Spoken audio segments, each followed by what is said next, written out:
Boa noite, são 19h33, estou iniciando a gravação do nosso encontro agora. Novamente parece que não teremos participantes, né? Infelizmente. Então eu vou aguardar só mais um pouquinho, mais 3 minutinhos, 2 minutinhos, para iniciar a gravação, mesmo sem participantes. Ok?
Ok, pessoal, vamos começar então. Nessa semana, a gente está entrando na terceira etapa, né, da nossa disciplina. Um dos assuntos que foram encaminhados para vocês na semana passada foi o último assunto, né? As redes Ethernet. Então, hoje eu vou fazer uma apresentação sobre redes Ethernet, que eu vou, inclusive, deixar disponível para vocês lá junto com o material que vocês têm para estudar. Ok? Então, vamos começar. Em primeiro lugar, para poder falar de redes Ethernet, nós precisamos falar sobre o protocolo de rede Ethernet. E um protocolo de rede, ou padrão de redes, normalmente é um conjunto de protocolos que ficam localizados nas primeiras camadas do modelo de referência OSI, na camada física e na metade inferior da camada de enlace, a subcamada MAC. Tá? Essas duas camadas contêm protocolos que precisam ser obedecidos para que você tenha uma rede Ethernet funcional. Tá? Então, é muito importante obedecer as especificações que estão no protocolo. Vamos falar sobre algumas dessas especificações durante nossa apresentação de hoje. Tá? Quem criou esses protocolos de redes, normalmente foram instituições reconhecidas mundialmente no estabelecimento de protocolos. Temos, por exemplo, aqui a ISO. A ISO, ela é uma instituição, a sigla significa Organização de Padrões Internacional, International Standards Organization. Foi a organização responsável pelo modelo OSI, o modelo que divide os protocolos de redes em 7 camadas, que a gente já viu esse assunto anteriormente, e com isso especifica qual é a abrangência dos protocolos que devem existir dentro de um protocolo de rede como a Ethernet. Como eu falei, a camada mais baixa que é a física e a metade inferior da camada de enlace. Outra instituição que também está aí é a EIA-TIA, que foi responsável pela definição da norma de cabeamento estruturado, por exemplo, a norma 568, EIA-TIA 568. E essa norma determina a operação de cabos UTP, cabos de fibra ótica, que a gente também já viu, né? E que é um assunto fundamental para a operação das redes, no meio físico. Mas especificamente o Ethernet foi criado pelo I3E, que é o Instituto de Engenheiros Eletroeletrônicos, que definiu várias normas para padrões de redes, sendo que o Ethernet é o padrão I3E 802.3. Nessa sigla, I3E, obviamente, significa Instituto de Engenheiros Eletroeletrônicos. 802 é o número que identifica as normas de redes. Todas as normas de rede do I3E são I3E 802 e alguma coisa a mais. O ponto 3 identifica o subgrupo dentro dos padrões de redes normatizados pelo I3E, o subgrupo das redes Ethernet, que é o que nós estamos vendo hoje. Para vocês terem uma ideia, existem outros grupos aqui, como, por exemplo, o I3E 802.11. 802.11 é o padrão das redes Wi-Fi.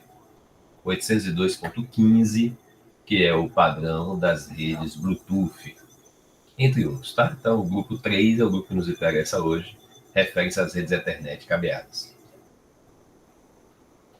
Como eu falei, o 802 é o grupo das redes, o 3 identifica as redes Ethernet. E esse slide até é um pouquinho antigo, tá? Porque está falando de mais de 90%, eu acho que hoje deve ser muito mais do que isso, né? Porque quando se fala de redes locais cabeadas, não existe outro padrão. Definitivamente não existe outro padrão hoje. Então a internet foi o que ficou. Antigamente tínhamos outros padrões que existiam e que as pessoas utilizavam. Tínhamos, por exemplo, o Token Ring, que era o 802.5, um padrão de redes criado pela IBM, normatizado pelo I3E. Tínhamos outros padrões, como que não eram nem da I3E, como da ANSI, que era o FDDI, que era o padrão de fibras óticas. Tínhamos muitos outros, né? Esses outros padrões, infelizmente, não continuam mais, ficou só o Ethernet. O Ethernet acabou dominando o mundo dos padrões de redes cabeadas. O Ethernet surgiu nos anos 60, capitaneado pelo Norman Abramson, criou uma rede chamada na época de rede Aloha. Por que Aloha? Ela foi criado nas ilhas do arquipélago do Havaí. E o Aloha é aquele comprimento conhecido lá das ilhas do Havaí, né? Então, o padrão Aloha, criado na Universidade do Havaí, estabeleceu o primeiro passo para a normatização Ethernet. Na época, curiosamente, o Aloha ele era um protocolo sem fio. Então, a primeira rede, vamos falar assim, a primeira rede de computadores que se tem notícia foi o wireless, ao contrário do que muita gente pensa, né? Depois é que esse padrão de redes foi modificado para redes cabeadas, mas o primeiro padrão, o Aloha, era o wireless, tá? Ele usava ondas de rádio, né, transmitidas por diversas estações de rádio no arquipélago do Havaí, tá? E tinha uma eficiência muito baixa, você tinha 17% de aproveitamento de todas as transmissões. Por quê? Por conta da tecnologia da época e por conta de algumas decisões que foram tomadas no estabelecimento desse protocolo. Decisões essas que não permitiam, por exemplo, a recuperação de mensagens quando mais de uma estação transmitia, chamada colisão. Vamos falar sobre isso daqui a pouquinho, tá? Outra coisa interessante é a taxa de transferência. O atual Ethernet, cuja taxa mais baixa, que é até difícil de encontrar hoje, é de 10 milhões de bits por segundo, 10 megabits. Hoje o mais comum é encontrar redes gigabit ou no mínimo 100 megabits por segundo.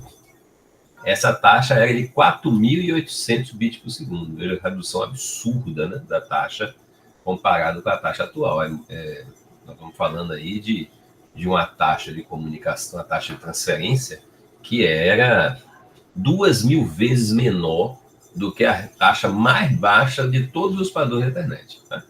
Então, é uma taxa de 4.800 bits por segundo. A criação da primeira rede local de computadores, né, com base no projeto Aloha, feito pelo Bob Metcalfe, que é uma figura muito, muito conhecida no histórico das redes de computadores, foi em 1973.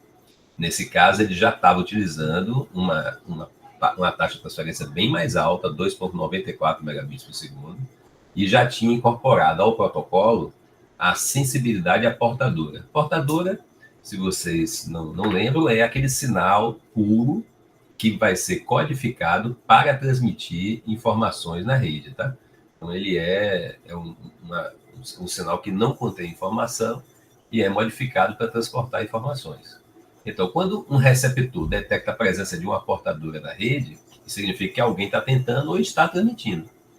A portadora vai conter os dados assim que ele for modulado. Então, a detecção, a acessibilidade e a detecção da portadora permite que uma estação que não está transmitindo naquele momento saiba que não deve transmitir, porque se ela transmitir, vai ter uma colisão com a outra pessoa que está transmitindo naquele momento e ambos vão perder tudo. Então, com a introdução da acessibilidade à portadora, a eficiência da rede aumentou muito. Deixou de ser aquele de 17% e subiu para números muito mais elevados, tá? Então, isso aí foi em 1973, tá? Hoje em dia, o Ethernet, né, mesmo os mais simples de 10 megabits, tem características diferentes. Primeiro, ele é baseado em broadcast ou difusão, isso sempre foi. Ou seja, quando uma mensagem é transmitida na internet, ela deve, por definição, chegar a todos os destinatários. Todos os destinatários receberão a cópia daquela mensagem, tá? Eventualmente, se mais de um destinatário, mais de um dispositivo resolver transmitir ao mesmo tempo, a gente tem uma ocorrência chamada colisão, que vai determinar a perda de todo o conteúdo transmitido por todos aqueles envolvidos na colisão, mas também haverá um tratamento dessa colisão e dos eventuais atrasos provocados pela ocorrência da colisão pelo protocolo da rede, ou seja, o protocolo de rede está preparado para tratar essas falhas geradas por transmissões simultâneas de mais de uma estação.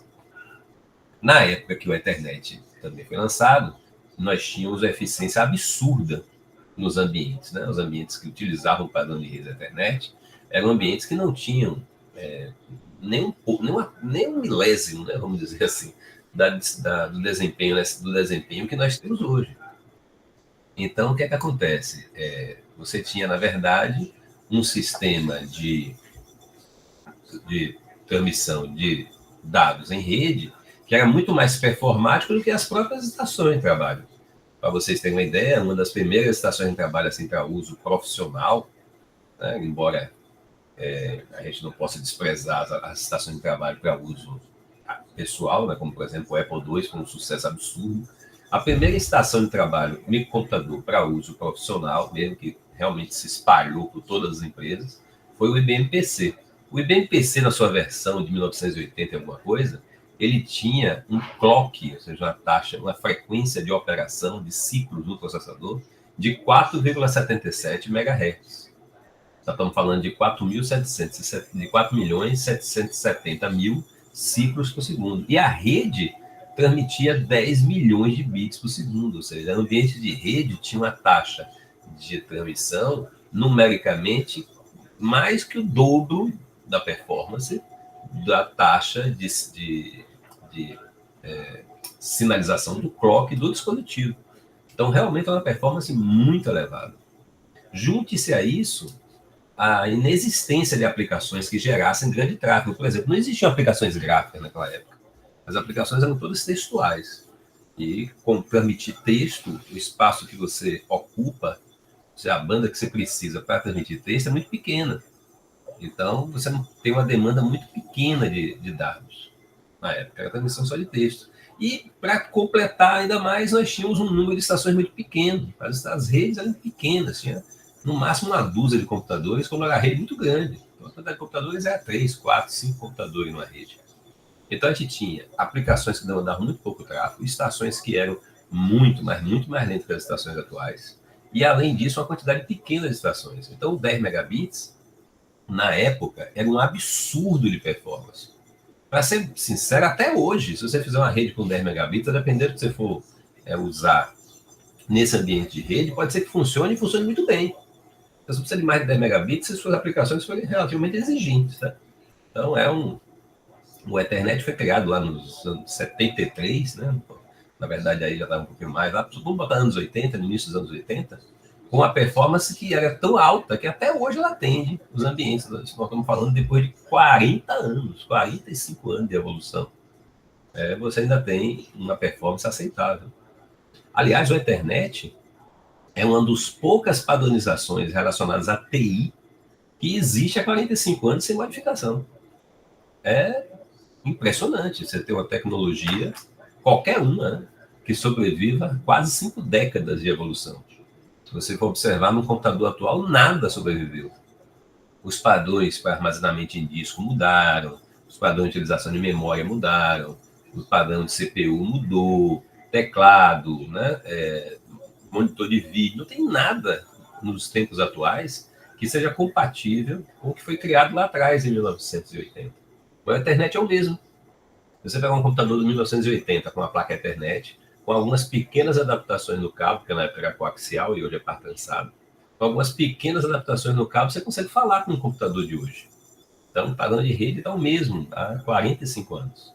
É um sinônimo do sucesso, né, do padrão Ethernet, ter sobrevivido por tanto tempo, praticamente sem modificações. As modificações que aconteceram foram no meio físico, mesmo assim sem nada que impeça uma conexão, usando um balão, né, um dispositivo de adaptador, você pode falar coaxial com par trançado, sem problema. Então, realmente é uma tecnologia que oferece uma funcionalidade e uma estabilidade fenomenais. Mais um ponto, a internet, como eu falei, ele é baseado em broadcast, ou seja, você manda uma mensagem para que todos leiam. Hoje em dia não é mais assim, né? Você manda mensagem para todos, mas só alguns têm acesso, porque nós usamos hoje dispositivo de microsegmentação, chamado de switches, né? Os switches, eles microsegmentam o tráfego. Eles mandam aquele tráfego apenas para o endereço de destino que está atribuído no campo de destinatário. Mas não haveria problema nenhum se chegasse em qualquer estação, tá?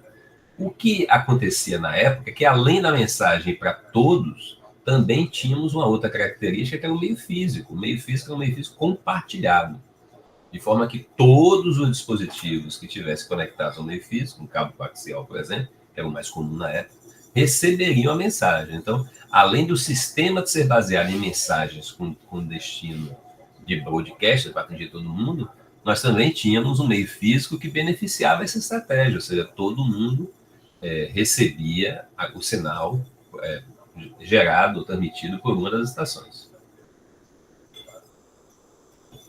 Para explicar melhor aquela questão que eu comentei da detecção de portador, eu fiz esse desenhozinho aqui. Nós temos aqui 10 estações.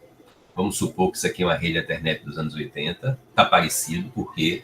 Porque as estações são conectadas todas ao mesmo cabo. Isso aqui é um cabo coaxial.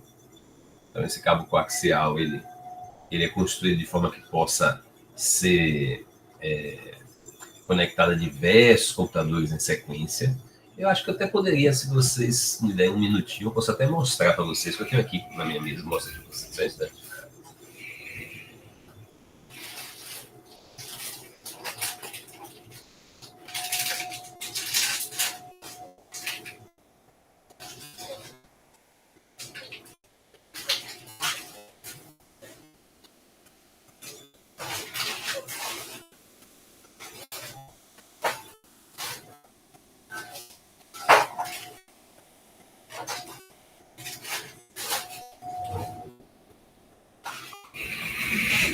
Aqui, rapidinho.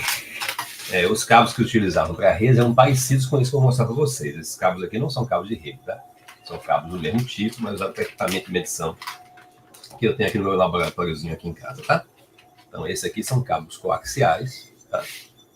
Vocês observarem aqui, ele tem uma conexão coaxial, ou seja, aqui no meio tem um pino de conexão e ao redor tem uma malha metálica.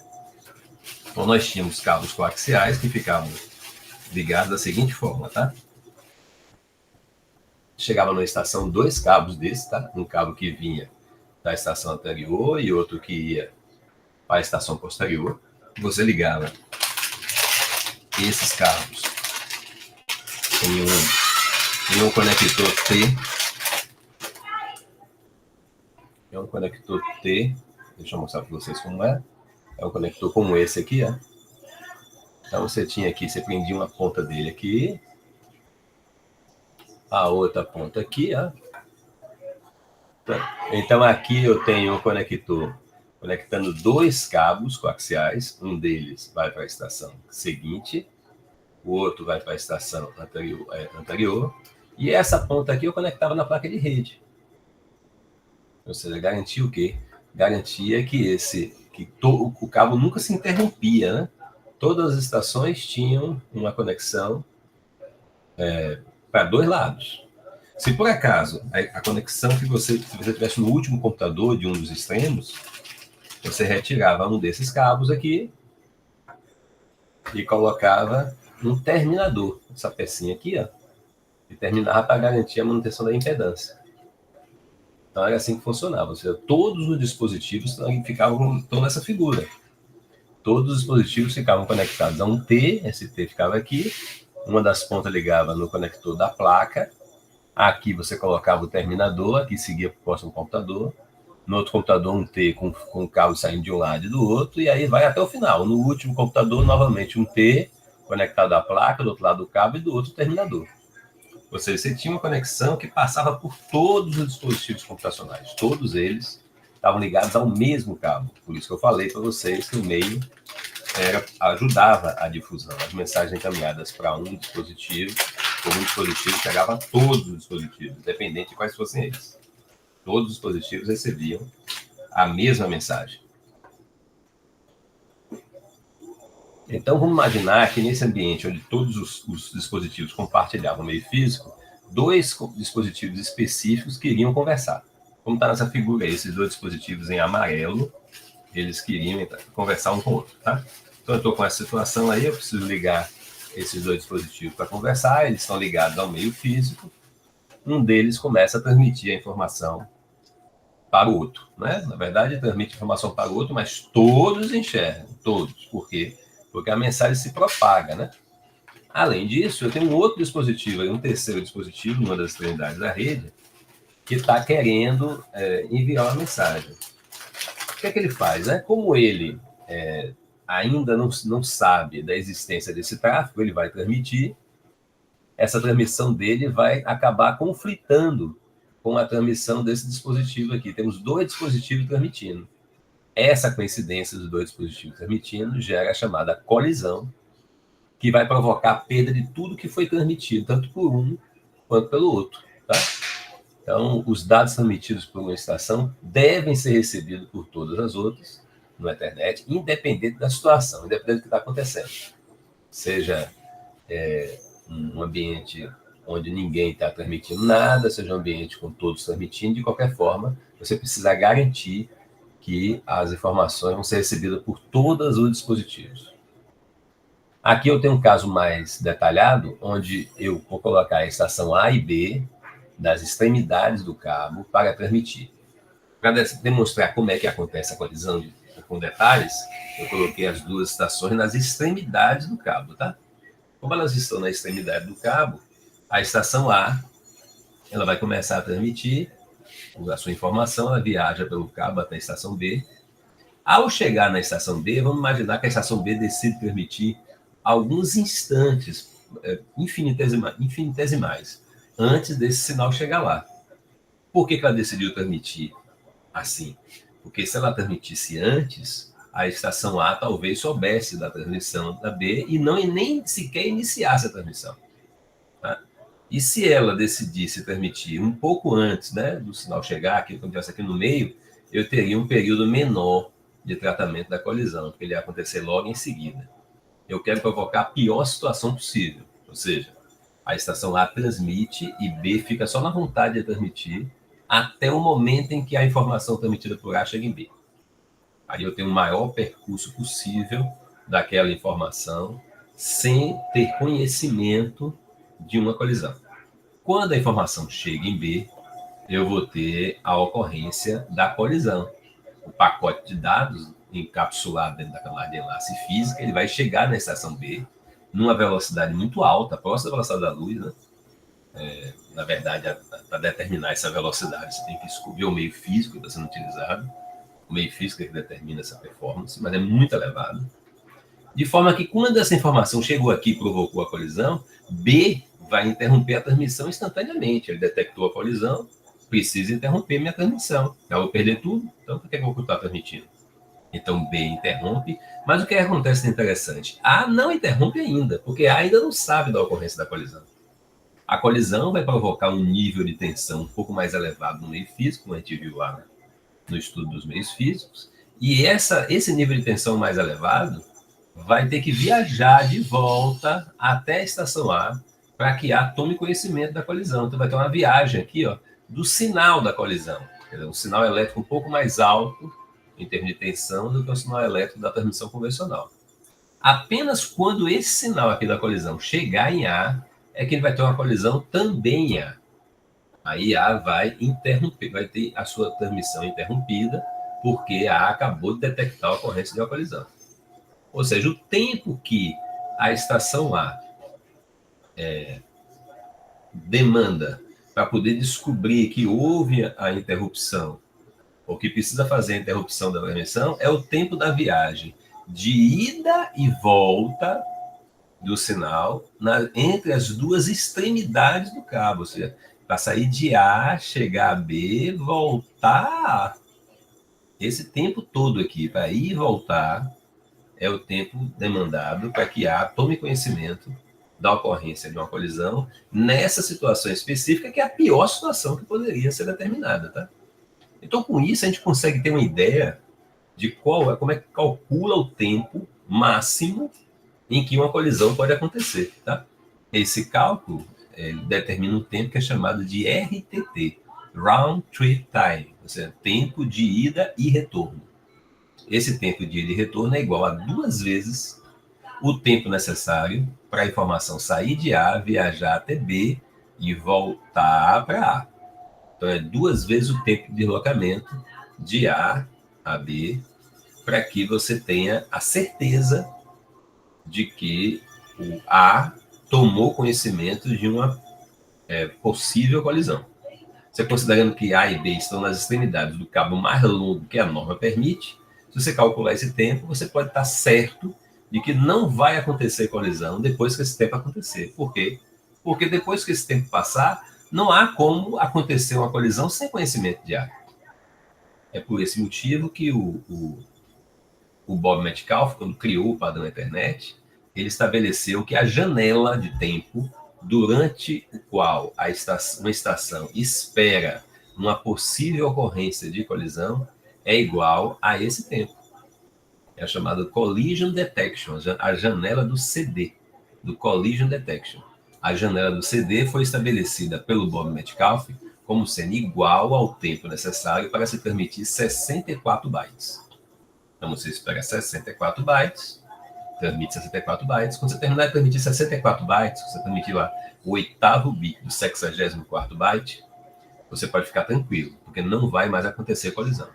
E aí o Bob Metcalfe toma que decisão, a partir do primeiro bit do 65º byte, ele desliga a detecção de colisões, porque não podem mais acontecer. Obviamente, para que isso seja verdade, a rede tem que ser instalada de acordo com as normas. Então, por exemplo, a norma diz que o cabo não pode ter mais do que 90 metros. Se você instalar um cabo maior do que 90 metros, vai acontecer o quê? O sinal pode ir lá no outro lado e voltar, e quando ele chegar, como o cabo é mais comprido do que o previsto, ele pode chegar depois do 8º bit do 60º byte. Acontece a chamada colisão atrasada, late collision. Isso não pode acontecer. Se acontecer, vai prejudicar toda a transmissão, porque a colisão não será detectada, a estação vai continuar transmitindo, vai detectar um erro, vai pedir para retransmitir, para dar uma confusão dos diálogos. Então, é por isso que é importante manter a distância especificada da norma. Se a norma diz que o cabo só pode ter 90 metros, o cabo rígido, e mais 10 metros para os cabos de interconexão, nunca ultrapassa esse valor, para garantir que a colisão vai acontecer dentro da janela de colisões prevista pela norma. Ok? Então, essa aí é a característica de transmissão do Ethernet. Para a gente entender perfeitamente o conceito de Ethernet, também é importante entender como é que é a chegada das informações em uma estação receptora. Quando uma estação vai transmitir algum conteúdo, o que é que ela faz? Ela pega o conteúdo que está aqui nesse campo de dados.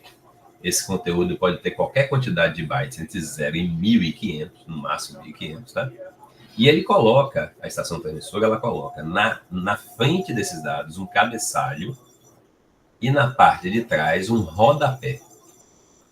O cabeçalho e o rodapé são as informações acrescentadas pela camada de enlace, ou seja, pela internet, antes de colocar as informações no meio físico.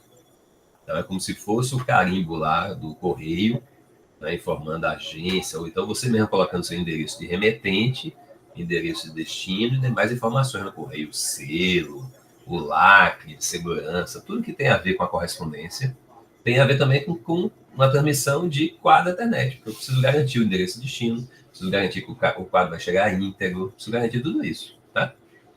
Vamos lá. Para a gente entender isso, eu vou tentar mostrar esses campos aqui para vocês usando uma analogia que normalmente funciona bem, que é a analogia da encomenda. Imagine que você chega na sua residência e encontra, quando você acaba de entrar lá, você encontra uma caixa enorme lá na sua mesa e você precisa verificar, né, o que é aquilo ali que chegou. Vamos raciocinar da seguinte forma. Primeiro eu vou pedir que vocês esqueçam esses dois primeiros campos aqui, preâmbulo e esse campo aqui, tá? Que é o FSD, Frame Start Delimiter, daqui a pouco a gente fala dele. Vamos começar a partir daqui. Porque, na verdade, esses dois campos aqui, pessoal, nem fazem parte do quadro Ethernet convencional. Daqui a pouco eu explico isso melhor. A primeira coisa que você verifica na caixa que está na sua mesa é o endereço do destino, né? Para ver se aquela caixa foi para você mesmo. Isso é uma coisa óbvia, né? A primeira coisa que eu vou verificar, essa caixa era para mim mesmo? Será que ela era para mim? Você vai olhar o destinatário. Então, se o destinatário for você mesmo, apenas nesse caso, o destinatário sou eu, aí você vai abrir a caixa, né? Quer dizer, você vai perceber que a caixa é para você. Se tiver lá no destinatário o endereço do vizinho, você vai dizer, puxa, pegaram na casa errada. Aí você vai providenciar de alguma forma, mandar a caixa lá para o seu vizinho. Então, a primeira coisa que pergunta é qual é o endereço de destino. Não por coincidência, o primeiro campo que é analisado no quadro Ethernet é o endereço de destino.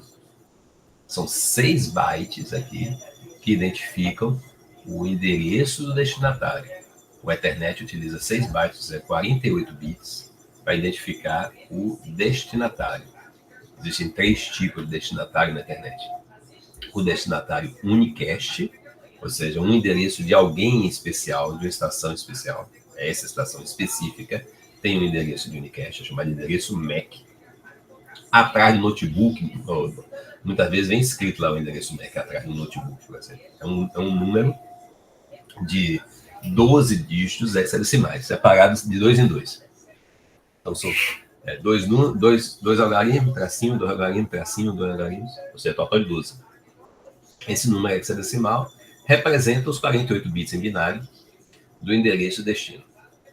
O segundo tipo de endereço é o endereço multicache. No endereço multicache, você tem grupos de estações que devem analisar aquela mensagem. Então, se você dividiu sua rede em grupos, né, você pode usar esse recurso da internet para mandar mensagem, uma mensagem só que atinja diversas estações ao mesmo tempo. Então, você não precisa mandar várias mensagens, manda uma só, com o endereço daquele grupo, e todas as máquinas que foram cadastradas naquele grupo vão receber a mensagem. Já torna mais vantajoso para o envio de informações que precisa atender mais de uma máquina. E o terceiro tipo é o broadcast. O broadcast você coloca todos os bits iguais a 1, ou seja, em hexadecimal FF. E aí o que é que vai acontecer? Todas as estações, todas, são obrigadas a abrir, porque esse endereço de broadcast significa que aquela mensagem tem que ser lida por todas as estações participantes da rede. Então a gente tem 3 tipos de endereço, repetindo: unicast, para uma estação só; multicast, para um grupo grande, um grupo de estações, que você pode ter vários grupos cadastrados; ou broadcast, se você quiser que todos leiam. Então é isso aqui, a primeira coisa que o destinatário lê. Nesse caso, se o que tiver ali for um endereço broadcast, olha, eu tenho que ler. É broadcast, todo mundo tem que ler, eu vou ter que ler.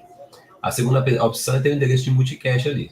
Se tiver um endereço de multicast, você vai ver que grupo é, tem o código do grupo dentro do endereço de multicast, vai ver se aquela estação está cadastrada no grupo e vai ler apenas se tiver cadastrado no grupo.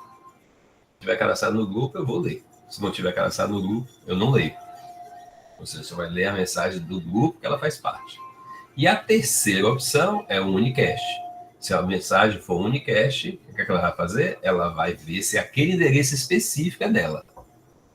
Dá até para identificar, tá? O primeiro bit de uma mensagem unicast é 0 sempre. Então, se o primeiro bit for 0, é unicast. Se o primeiro bit for 1, pode ser multicast ou broadcast. E aí fica fácil também, porque se for broadcast, todos os bits são 1. Se for multicast, começa com 1 e o que vem depois é o código do grupo. Então, esse aqui é o endereço de destino. Todas as estações vão ter que ler a mensagem para saber se é para elas lerem ou não. Bom, A partir do momento, voltando agora à analogia, você viu que a caixa vai para você. Pronto. A partir daí, a gente vai continuar a fazer análise. Mas imagine que você ainda não sabe o que, que tem na caixa. Qual o próximo campo que você olha? O endereço de origem.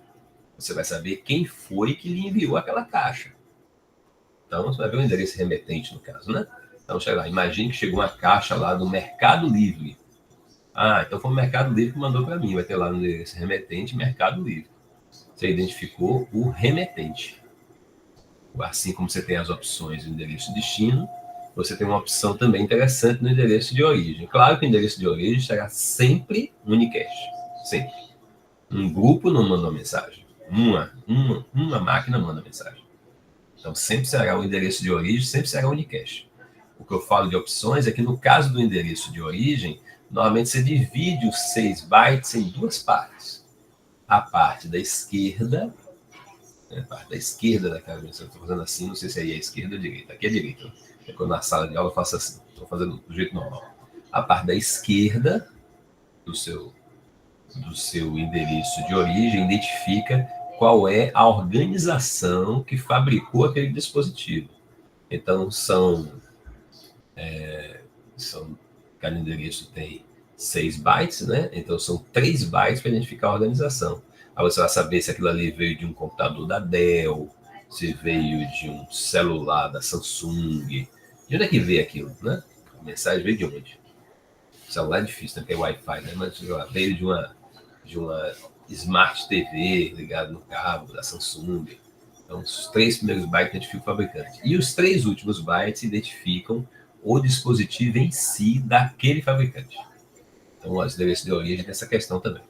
Bom, visto o endereço de destino é para mim, visto o endereço de origem, veio do Mercado Livre, aí você vai tentar, às vezes, descobrir o que é que está lá dentro, né? O que é que tem dentro dessa caixa, essa caixa enorme. Aí são reservados 2 bytes que tem duplo objetivo. Eles identificam o tipo de conteúdo e o tamanho do conteúdo. Tem 2 coisas aí dentro, tá? Para vocês terem uma ideia como é que funciona. São 11 bits para identificar o tamanho. Se vocês observarem aqui, fizerem as continhas, vocês vão ver que um quadro Ethernet pode ter no máximo 1518 bytes. Só somar aqui, ó. 6 mais 6, 12, mais 2, 14. É verdade que eu não estou considerando os 2 primeiros, né? 6 mais 6, 12, mais 2, 14, mais 1500, 1514. Isso aqui é opcional quando passa de 46, mais 4, 1518. Então, para você identificar números de até 1518, você precisa de 11 bits.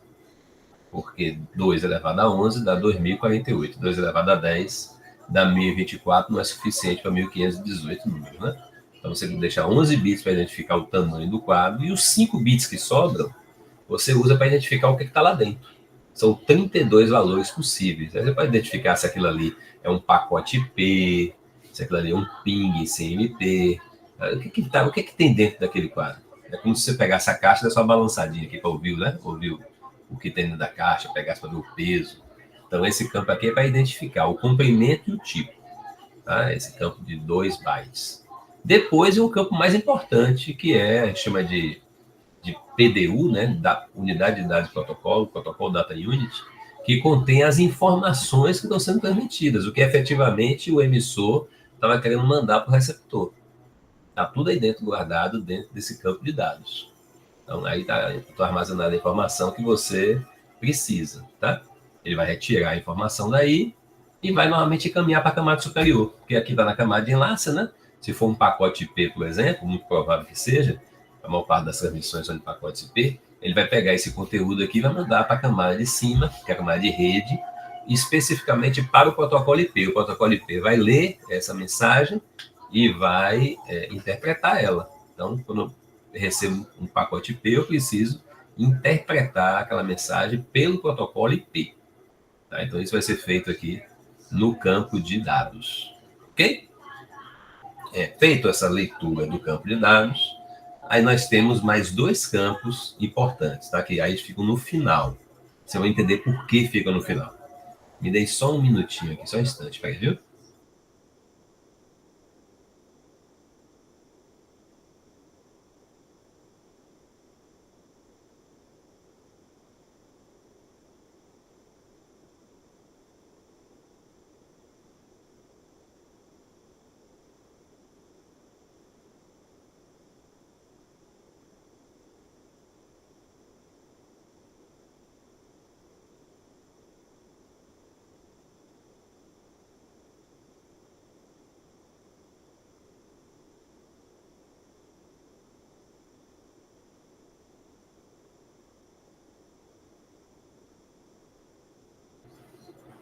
Bom, voltando então, pessoal, uma vez que os dados tenham sido interpretados, eu preciso analisar esses dois campos que vêm depois. Vamos lá. Eu falei para vocês que o campo de dados pode ter qualquer conteúdo entre 0 e 1.500 bytes. Mas a história é um pouquinho mais complicada. Imagine que o campo de dados tivesse 0 bytes. Se você fizer as contas aqui, você vai ficar com 6, mais 6, 12, mais 2, 14, mais 0, 14, mais esse 4 do final, 18. 18 bytes é menor do que a janela de colisões, que é de 64 bytes, que a gente acabou de ver no slide anterior. O que significa isso? Se eu transmitir 18 bytes, a estação receptora pode achar que aquilo ali é uma colisão. Afinal de contas, ele está terminando antes de fechar a janela de colisões. Ou seja, teve uma detecção da colisão e interrompeu a transmissão. Para poder não ter problema e não confundir um tráfego pequeno com uma colisão, o padrão da internet estabelece que você preencha com tantos zeros quantos forem necessários para que o tamanho mínimo seja 64 bytes. Então, nesse caso, tinha 18, eu vou colocar 46 zeros. Se eu colocar 46 zeros mais 18 bytes, vai dar 64. É por isso que tem esse campo aqui de preenchimento. Esse campo só é utilizado quando a quantidade de dados total é menor que 64. Se aqui for 0 bytes de dados, ele vai mandar 46 zeros depois. Se aqui for 1 byte de dados, o cara apertou um enter, permitiu só um enter, por exemplo. Aí aqui eu coloco 45 bytes. E assim sucessivamente. Quando aqui chegar em 46 bytes transmitidos, eu posso tirar esse campo daqui, porque ele é opcional. Não preciso transmitir mais, já que eu já tenho 64 bytes. É por isso que é tão importante controlar o número de bytes e permitir o controle para transmissão. Se você tem uma janela de 64 bytes, você tem certeza que vai ser transmitido 64 bytes, você pode desligar, como o Bob Metcalfe definiu, a detecção de colisão após o 64º byte, porque jamais vai acontecer uma colisão depois do 64º byte. Então, olha que coisa interessante, né? Se o Bob Metcalfe não desligasse, como é que eu ia detectar uma colisão no receptor? Eu não teria como detectar. Graças a essa decisão, eu consigo detectar no receptor, sem precisar pegar nenhuma informação, né, de ninguém. Aliás, o Ethernet nunca troca mensagem para verificar se transmitiu, se não transmitiu. Ele apenas manda. O que o transmissor ouve no meio físico e o que o receptor lê é suficiente para tomar qualquer decisão. Então, no caso, o receptor recebeu uma mensagem menor que 64 bytes, já sabe, né? É uma colisão. Por quê? Porque foi definido lá na transmissão que você vai testar até 64 bytes, depois não vai testar mais. Ok? Então, esse é um ponto importante.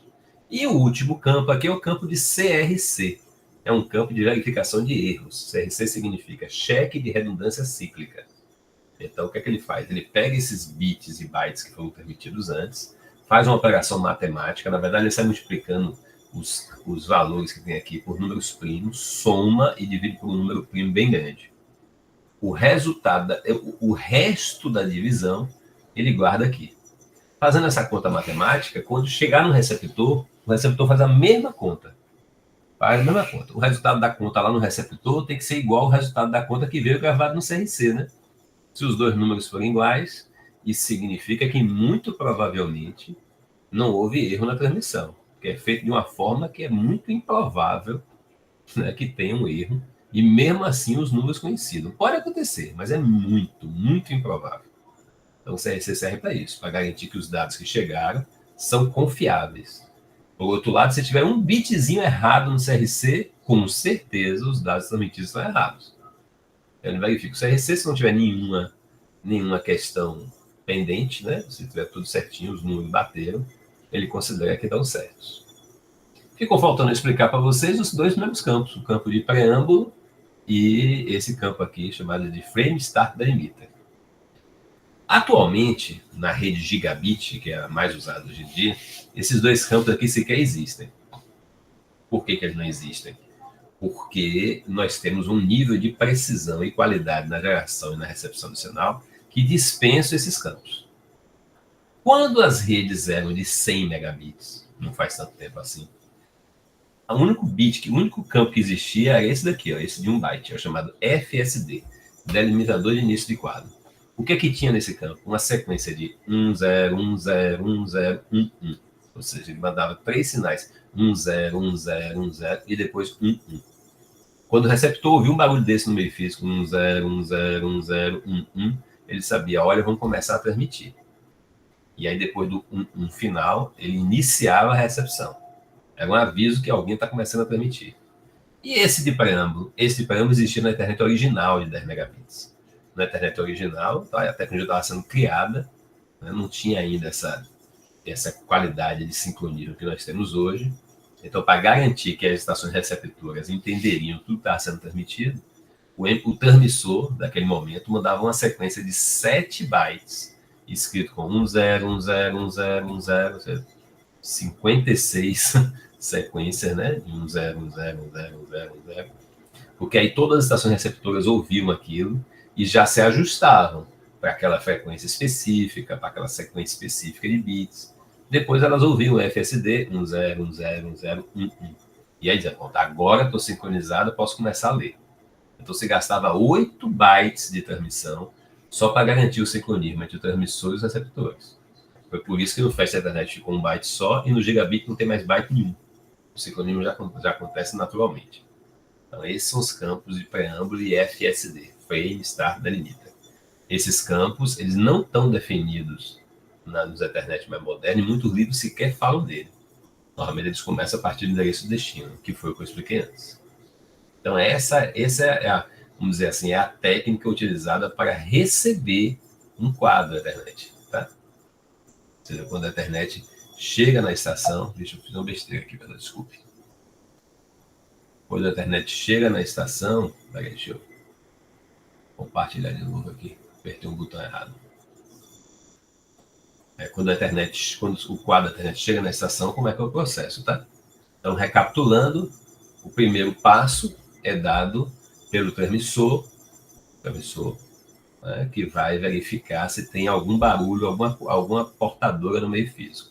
Se não tiver, ele vai começar a transmitir.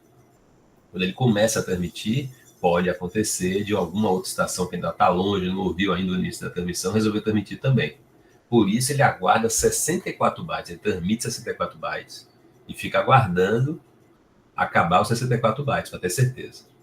Se por acaso ele conseguiu transmitir os 64 bytes iniciais, o que é que significa isso? Significa que deu tudo certo, não teve nenhuma colisão, ele pode transmitir os outros bytes todos sem medo de errar. Se acontecer uma colisão, na transmissão, ele vai interromper a transmissão naquele momento, vai olhar o meio físico, ver se tem alguém falando. Se tiver alguém falando, ele vai esperar. Quando finalmente o meio físico ficar livre, ele vai tentar de novo. Isso acontece para todas as estações. É muito importante sempre lembrar que a internet não tem troca de mensagem das estações, sequer para transmitir dados mesmo. Só que você quer transmitir dados. Quer dizer, sequer não. Apenas quando você quer transmitir dados. Se não quiser transmitir dados, não tem nenhuma troca de informação. A estação não pede permissão a ninguém. Ela ouve o meio físico, não tem ninguém falando, ela fala. A outra estação que queria transmitir ouve o meio físico. Se ela não conseguir ouvir que não tem ninguém pedindo, ela fala também. É por isso que é importante esperar essas 64 bytes, que pode ser, como naquele exemplo que eu citei, que uma estação começa a transmitir, uma outra que está distante resolva transmitir um pouco depois. Então, para não dar colisão, ela espera essas 64 bytes. Se por acaso não deu colisão em momento algum, ela tem certeza que não vai ter colisão, ela pode continuar transmitindo. Ok? Então, aí você transmitiu. Como é que é no receptor? No receptor, o primeiro passo é ler o endereço de destino, para saber se aquela mensagem é para você. Pode ser para você se for unicast com seu endereço, pode ser para você se for multicast e você fazer parte do grupo indicado pelo multicast, e será para você se for broadcast. Nos outros casos todos, você para aí, não precisa fazer mais nada. Não precisa ler mais nada. Você viu que não é para você, deixa lá a mensagem à tua, não precisa continuar lendo. Mas se for para você, o segundo passo é ler o endereço de origem, para saber quem foi que mandou aquela mensagem. Lido o endereço de origem, você vai ler a parte de comprimento e tipo, para identificar o que é que está chegando e qual o tamanho da mensagem que está chegando.